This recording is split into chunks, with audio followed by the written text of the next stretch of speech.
the heavy lifting appears to be over. The Knicks' offseason looks more or less set, following the signings of Jalen Brunson and Isaiah Hartenstein, and the resigning of Mitchell Robinson, that leaves them with just the $5.20 room mid-level exception.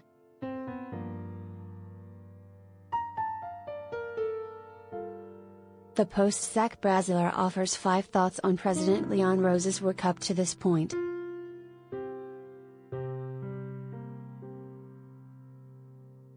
Incremental progress made.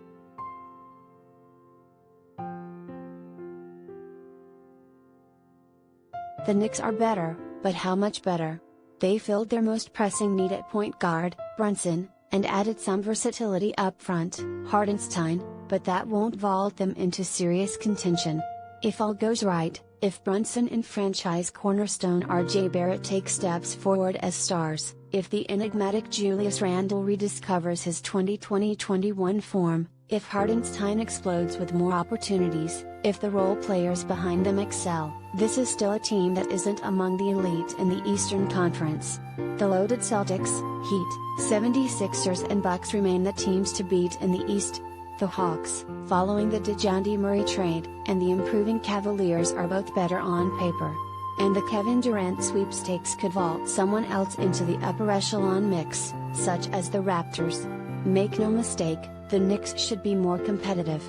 A spot in the play-in round is very realistic. But anything beyond the 7th seed would be stunning for this roster as currently constituted.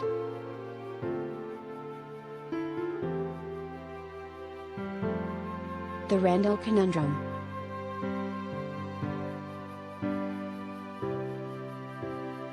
Two years after he was one of the best players in the NBA, Randle will be asked to make major adjustments.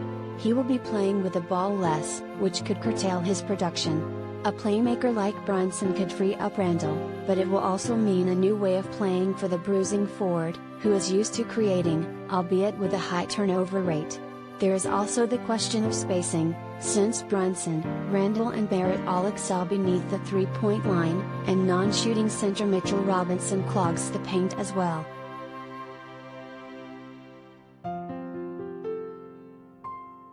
Shooting questions.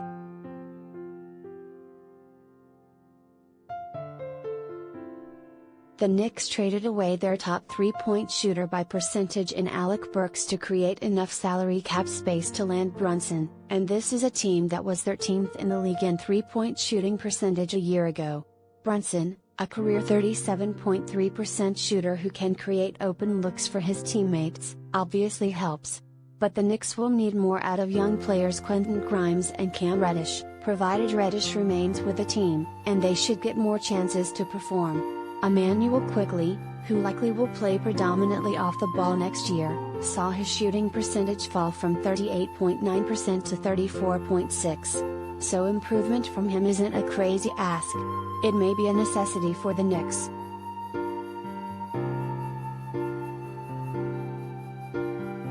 Brunson was right decision.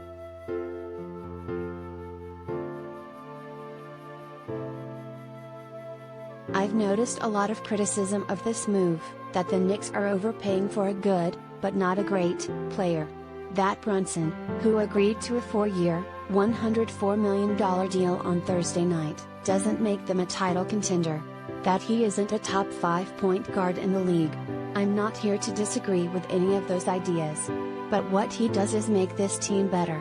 He likely vaults them into the play-in tournament.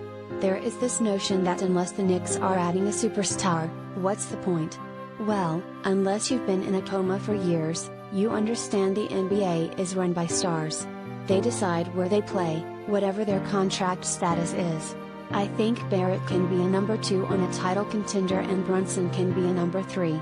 The way to land a number 1 is by making yourself more attractive, by creating a winning culture, and you do that by adding good players. That's Jalen Brunson. He makes the Knicks better. Maybe his breakout postseason, in which he averaged 21.6 points over 18 games, was a sign of a young player ready to really emerge. Either way, as ESPN analyst Jeff Van Gundy told me, he is a player of significance in the NBA. The Knicks need as many of those guys as possible.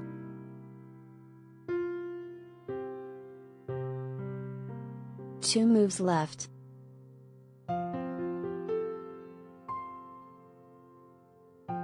The Knicks could use another wing after dealing away Brooks, and Barrett is now eligible for a rookie max contract. That is the activity I can see happening to cap off the offseason.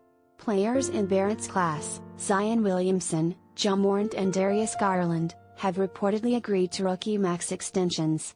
The ever-improving Barrett could receive a deal up to $185 million over 5 years. As for the wing position, right now the Knicks have Barrett, Reddish and little else. A veteran is needed. Injury-plagued scorer T.J. Warren, one of the top unsigned players on the free agent market who appeared in just 4 games last year for the Pacers due to a stress fracture in his left foot, could be a worthwhile gamble.